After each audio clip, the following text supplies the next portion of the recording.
we should make it better before we make it free. My team and I disagree with the topic that public transport should be free. Good evening. I'd like to begin by pointing out some problems with the affirmative argument. Free the public transport, the hassle. You mean queues, late buses, broken down trains? Like that will happen. It will happen. The opposition has stated that if public transport is free, people will stop using cars, which means not as much pollution. But this is not true. If public transport is free, more people might use it, which means we would need more buses, more trains and more ferries. But all three of these types of transport give out lots of pollution, and that's not giving out less pollution, it could be giving more. The opposition has stated that less people will use cars because the transport will be free. Even if it becomes free, how do we know people will stop using cars? But how do we know they would most? The opposition has stated that it will help people within moving issues. We disagree. As our case sign shows, public transport, we should make it better before we make it free. We agree with the affirmative definition. We're concerned with the model presented by the affirmative. Firstly, it is impossible for public transport to be free. Someone needs to pay for it. First the carbon tax, now another tax. It is completely silly. The model is too impractical, expensive and unrealistic. We propose an alternative model, that public transport have a reduced cost for people who earn below $50,000 per year. This way, poorer people will be helped and richer can bear their own cost.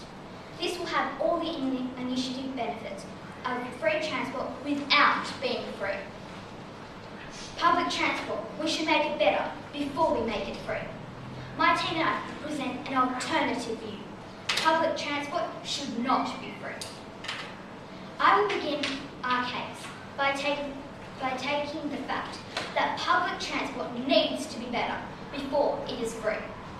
I will also discuss discrimination and environmental issues. My second speaker will discuss the opportunity cost of making public transport free and how that money is better spent on health and emergency services, like the Queensland and Victoria floods and the New Zealand earthquake. She will also talk about wastage and overuse and economical pressures. My third speaker will continue to deconstruct the affirmative case and will then summarise our argument. And now onto my first point. Public transport is currently in a crisis. Late trains, bad buses, faulty ferries. And that's just the beginning. Why make it free?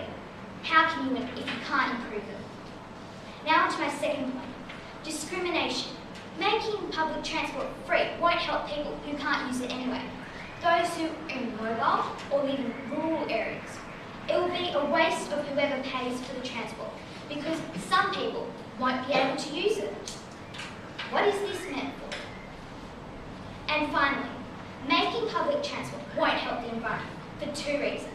One, current public transport is not very green and creates a lot of pollution. Two, no guarantee that making public transport will stop people from using cars. You can't force them to stop using their cars. It will be better to improve the system first. Public transport. We should make it better before we make it free. We should not make public transport